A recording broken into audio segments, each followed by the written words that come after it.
los conflictos entre comunidades y proyectos extractivos no es algo propio de Chile, a pesar de que ya nos estamos medio acostumbrados a ver en la prensa que cada día hay un nuevo conflicto, que cada proyecto desarrolla cierto nivel de oposición por parte de las comunidades que lo circundan. No es algo único nuestro, es una realidad que la viven prácticamente todos los países del mundo en que hay desarrollos de proyectos de recursos naturales, y lo que ustedes ven acá es, por ejemplo, conflictos solo de proyectos mineros en Latinoamérica. Es transversal, como les decía, a todas las industrias, genera conflictos que involucran a distintos actores, como son las comunidades, por supuesto, los gobiernos y las compañías. En muchos casos estos conflictos escalan a violencia considerable, y al final del día genera altísimos costos para las comunidades, para las compañías y para los gobiernos. Esta imagen muestra todos los conflictos reportados relativos a proyectos extractivos, ya sea petróleo, gas, minería, hidroelectricidad, geotermia. Cualquier tipo de proyecto que aproveche recursos naturales que tenga un conflicto asociado está reportado y está ilustrado en esta imagen, y como ustedes pueden ver, prácticamente no hay país del mundo que no tenga un puntito por ahí. Quiero partir el análisis con el tema de los costos. ¿Cuánto le cuesta a la empresa, a una compañía, tener conflictos con las comunidades? Hay 3 estudios que ya se han dedicado a este tema. El primero fue hecho por Goldman Sachs en el 2008, en que se analizaron 190 compañías de petróleo y gas, y en todas se detectó que había algún tipo de retraso en los cronogramas o algún tipo de afección producto de conflictos o de posiciones comunitarias. Hay un seguimiento que se hizo a este estudio que mostró que una de estas compañías tuvo una pérdida de valor comercial de 6,5 billones de dólares producto de los conflictos que tuvieron connotación pública. Luego, el año 2011, en un estudio que se presentó casualmente aquí en Santiago de Chile, un estudio realizado por Rachel Davis y Daniel Franks, que abarca de forma más comprensiva el análisis de los costos para las compañías, termina con varias conclusiones, pero con un monto. Yo quise aquí dar cuenta de los montos. La paralización de un proyecto de exploración minera le acarrea a la empresa un costo de $10.000 diarios por paralización. Este mismo estudio fue actualizado en 2014, con un mayor alcance, con un patrocinio del Centro de Estudios de Responsabilidad Social de la Minería de la Universidad de Queensland y con la Escuela de Políticas Públicas de la Kennedy School de la Universidad de Harvard. Y las conclusiones también son bien dramáticas. El costo en la paralización de un proyecto de una mina en Latinoamérica por 9 meses en proceso constructivo le provocó $750 millones adicionales en el presupuesto de esta mina, producto de conflictos o de posiciones con la comunidad. Otro proyecto paralizado en Latinoamérica, un costo de $100 millones al año. Falla en un sistema de abastecimiento de energía en otro proyecto en Asia, obligan a parar el proyecto y tiene como consecuencia $750.000 diarios de costo. Además de lo que está ilustrado en la pantalla, que son las conclusiones puntuales de un estudio que abarca bastante más, digamos, que es bastante interesante de leer, porque tiene como base entrevistas hechas a funcionarios y a ejecutivos de compañías mineras, de aseguradoras, de bancos y de entidades involucradas con el desarrollo de proyectos, es que ni siquiera todos los costos están incorporados en este estudio. No están analizados los costos de horas hombres extra que se necesitan para paliar este tipo de eventos. No está analizado el costo reputacional de una compañía o de pérdida de valor comercial producto de conflictos con publicidad. Y tampoco hay ningún estudio todavía, y esta es materia de desarrollo en la academia, de los costos que le significa a una comunidad, por ejemplo, y estar involucrada en un conflicto. Lo mismo para el gobierno, que también gasta horas hombres y recursos al final del día en paliar estos conflictos.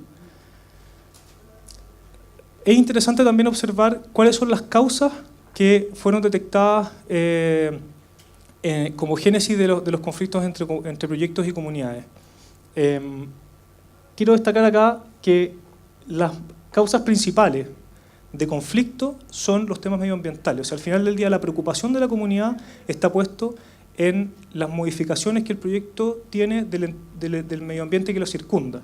Ahí podríamos decir y consensuar que hay un temor de la comunidad en los cambios que el proyecto le provoca y que, como vamos a ver más adelante, están acrecentados por una falta de comunicación respecto de cuál es la magnitud de esos cambios, con qué temporalidad se producen, etc. Pero quisiera destacar, esto es rojo el puntero, ¿no? Esto que está acá, que es que una de las causas subyacentes de los conflictos también es la imposibilidad de las comunidades de participar en procesos de comunicación y consulta o de consentimiento respecto al desarrollo del proyecto. Y aquí es donde quizás el discurso se pone un poquitito pisador de callos, porque en el nivel internacional de lo que se conversa y de lo que se habla hoy en día es del consentimiento de las comunidades para el desarrollo del proyecto, como les voy a mostrar un poco más adelante. Quiero que con este análisis nos quedemos con dos conclusiones. Una, hay un temor de las comunidades respecto a cómo los proyectos alteran el ambiente en que estas comunidades viven. Podemos atribuir ese temor a falta de comunicación, a falta de conocimiento.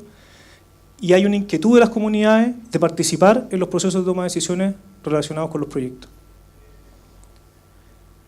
Respecto a cómo se produce el relacionamiento comunitario, la literatura arroja que hay 4 modelos de relacionamiento. Tenemos modelos de compensación, de participación, de consulta y de consentimiento. Hoy día la consulta y el consentimiento son modelos que están solo reconocidos en el derecho internacional para los pueblos indígenas. No obstante, ya hay varios estudiosos y académicos de universidades relacionadas con la industria, ni siquiera de universidades o de centros de estudio, por decirlo así, entre comillas, más ambientalistas o más verdes, que abogan porque los derechos que le han sido reconocidos a indígenas del derecho internacional se empiecen a extender también a comunidades no indígenas. Básicamente porque al final del día un proyecto afecta a las personas por igual y en una comunidad se ve, entre comillas, igualmente afectada por un proyecto, sin distinción de si esas personas son indígenas o no indígenas. En nuestro contexto chileno, ¿qué tenemos? Tenemos que nuestras normas sectoriales establecen un modelo compensatorio, es el caso del Código de Minería o el caso del Código de Agua, donde yo puedo imponer servidumbres a cambio de una compensación. Lo mismo con las servidumbres eléctricas.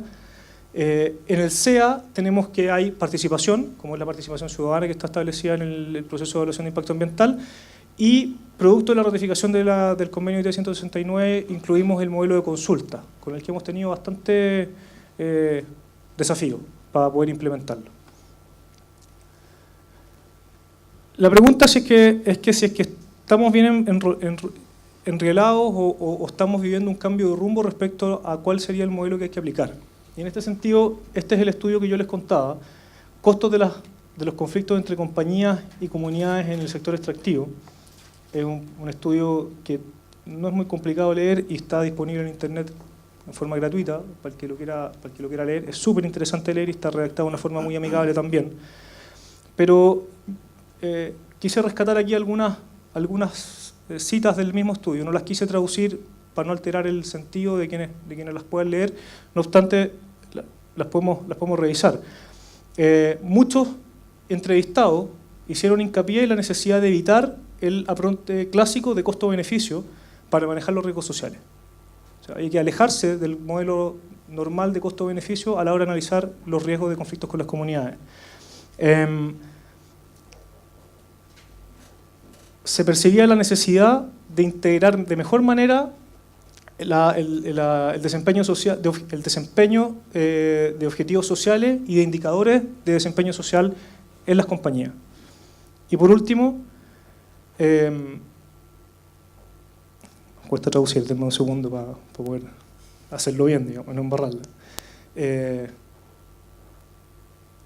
Era necesario desarrollar y refinar incentivos y estructuras que pudieran incentivar una mayor atención a la relación con las comunidades dentro de las empresas. Estas son frases de entrevistados de la propia industria y me interesa hacer hincapié en eso porque en el fondo hay un reconocimiento por parte de actores de la industria de la necesidad de mejorar las relaciones con las comunidades respecto a los proyectos. Este estudio es un estudio que acaba de salir del horno, hecho por CSIRO, que es un centro de investigación muy importante en Australia, que ha adquirido bastante importancia en Chile por el Centro de Excelencia para la Minería, que son los administradores del centro en Chile. Hicieron este estudio que es una encuesta a la ciudadanía respecto de las percepciones chilenas hacia la minería. Y tiene 6 páginas, está disponible en internet de forma gratuita también, súper entretenido de mirar y de revisar. Vamos a ver unas conclusiones al final que son bien positivas, pero quiero destacar aquí dos cuadros. Uno, de escala de 1 a 7, esta es la evaluación que la ciudadanía hace de la capacidad de los gobiernos, de la legislación y de los tribunales para resolver los conflictos con la comunidad. No alcanzamos ni al 3, digamos, reprobamos en todo. Y aquí abajo está una serie de preguntas relativas a cuál es la capacidad de las comunidades de autoadministrarse o de hacer frente a los conflictos y de llegar a soluciones con los proyectos. Y quiero destacar la última de abajo. ¿Es necesario contar con el consentimiento de las comunidades indígenas antes de que tenga lugar el desarrollo minero? Un 6 en nota, que en el fondo es un 6% de aprobación a la propuesta, digamos. Entonces, la ciudadanía, aquí este estudio son 1.500 y tantos entrevistados repartidos en zonas rurales, zonas mineras, zonas urbanas, tiene en el subconsciente la necesidad de hacer partícipe a las comunidades en el desarrollo del proyecto, en la toma de decisiones del desarrollo del proyecto. Siguiendo con la línea del cambio de rumbo, este es un estudio ya un poco más complicado de conseguir, hecho por Nicholas Fromhertz en 2013, donde él directamente propone, él es un profesor de la Universidad de Lewis and Clark en Estados Unidos, quizás con un sello un poquitito más ambientalista. Él directamente propone que el modelo de consulta, sin que haya terminado de madurar, no sirve y que hay que moverse directamente a un modelo de consentimiento. Y propone, y hace todo un análisis en un paper que tiene 200 páginas y muy bien fundamentado, que el sistema de evaluación de impacto ambiental de Estados Unidos debiese salirse del modelo de participación y consulta que tiene contemplado hoy día y establecer un modelo de consentimiento previo. Eso es lo que él establece directamente en su estudio. En la misma entrevista que hacen en el estudio de Frank and Davis, una consulta de buena fe, podríamos traducirlo, y procesos de consentimiento con las comunidades afectadas como uno de los requisitos o de las acciones requeridas para prevenir y evitar conflictos. De nuevo tenemos en el escenario el tema del consentimiento previo.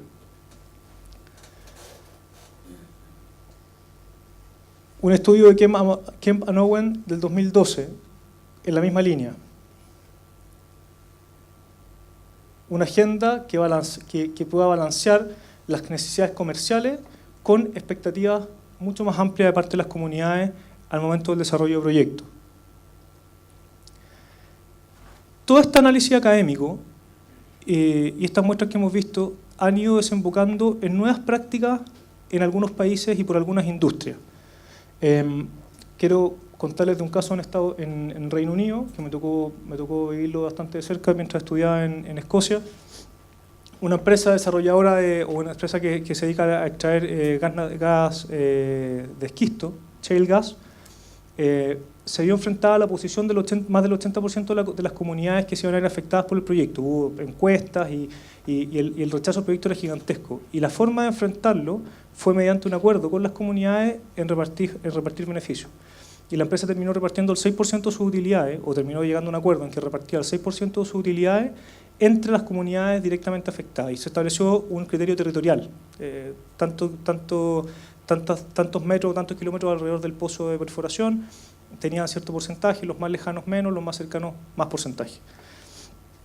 Los acuerdos de desarrollo comunitario, o quienes los han escuchado en inglés, los Community Development Agreements, también son una herramienta que se han utilizado para enfrentar conflictos, para prevenir conflictos, y se han convertido en una práctica en varios países, y en algunos un requisito obligatorio. Quizás estos países no nos suenan mucho, pero tenemos Sierra Leona, Nigeria, Papúa Nueva Guinea, Mongolia y Canadá. Quiero expresar dos cosas. Una, Canadá, siendo un país, podríamos decir, del primer mundo, tiene un desarrollo minero gigantesco y se ha hecho en su mayoría a través de acuerdos, lo que ellos denominan los Impact Benefit Agreements con los indígenas de los First Nations. Y en Mongolia se está construyendo hoy día el que es probablemente el proyecto minero más grande del mundo, que es Oyu Tolgoi, un proyecto de extracción de cobre de la minera Río Tinto. Entonces, mineras que tienen presencia mundial, que son importantes, están adoptando estas herramientas para el desarrollo de proyectos en otros lados. Inevitablemente se constituyen en un punto de comparación. Requisito de consentimiento previo para el desarrollo de proyectos. En Australia existe a través de la ley que regula la relación con indígenas, en Canadá a través de la ley que regula la relación con también pueblos indígenas de las primeras naciones, y en Filipinas se ha directamente incorporado el concepto tal cual como está en el convenio de IT 169, como requisito previo para el desarrollo de proyectos. Y hay proyectos de desarrollo en Filipinas, digamos. ¿Cuáles son los desafíos? ¿Cuáles son los problemas que presenta este nuevo modelo? Primero, este consentimiento que se propone significa que las comunidades pueden decidir si se realiza o no el proyecto, y yo no pretendo dar la respuesta que hoy día, pero es uno de los temas. Es decir, consentimiento significa entregarle a la comunidad la posibilidad de vetar un proyecto. Hay una amplia literatura que dice que sí, que es la única forma de que el consentimiento tenga una efectividad real. Hay otros que establecen que bajo ciertas circunstancias todavía debiesen existir ciertos mecanismos en que se pudiese forzar esto, debido a que de lo contrario se le está entregando a las comunidades un poder que pudiese ser inmanejable. Segundo, ¿quiénes son la comunidad? ¿Quién define quiénes son los involucrados? Puede ser fácil de repente en un proyecto minero que está ubicado en la parte alta de la cordillera, determinar cuáles son las comunidades cercanas que están afectadas. Pero ¿qué pasa con un proyecto, por ejemplo, una línea de transmisión que tiene 500 kilómetros, que atraviesa 4, 5, 6 regiones? ¿Cuál es la comunidad? ¿Es el país completo? Etcétera. Hay un problema, hay ciertos desafíos que hay que darle una mirada y que no están todavía resueltos para poder aplicar íntegramente esto que estamos conversando. ¿En qué etapa del proyecto ingreso? O establezco acuerdos con la comunidad. En las etapas tempranas, que sería lo lógico o lo deseable para evitar que entren otros actores que me puedan alterar el escenario.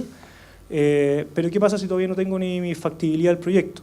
Y no sé si lo voy a realizar. ¿Qué sentido tiene llegar a acuerdos con la comunidad para entrega de beneficios si es que ni siquiera sé si voy a desarrollar el proyecto? Y por último, ¿cómo pruebo que tengo el consentimiento? ¿Cómo sé que la comunidad que se ve afectada efectivamente está de acuerdo? Firmo un documento con ellos, y si el documento ya tiene 20 años porque el proyecto tiene 50 años de vida, ¿ese consentimiento que se otorgó hace 20 años atrás sirve? ¿O estamos hablando acá de un proceso continuo de comunicación, que es lo que también resulta de leer la literatura? Y por último, ¿en qué contexto? Podemos citar el ejemplo de Canadá, podemos citar el ejemplo de Australia, pero claramente su contexto institucional no es el nuestro. La confianza que tienen los pueblos indígenas respecto de sus autoridades gubernamentales no es la misma que la que se aprecia que tenemos en Chile. Está el estudio que les mostraba de CSIRO. ¿Cuáles son las capacidades de las comunidades para enfrentar una negociación respecto de beneficios que van a durar 30, 40 años, o para administrar esos beneficios? Tercero, ¿cuál es la transparencia que se exige para efectivamente poner en práctica arriba de la mesa una negociación que tiene que ser por esencia transparente para que tenga resultados positivos? Y tercero, ¿cuál es la relación de confianza que existe entre los actores para efectivamente sentarme a negociar un contrato que va a durar 30 años? Sin perjuicio de eso, yo quería también destacar este cuadro que está puesto en el estudio de CSIRO, donde la pregunta general, considerando los beneficios y los costos asociados a la minería, ¿vale la pena seguir desarrollando minería en Chile? Y casi llegamos al 7.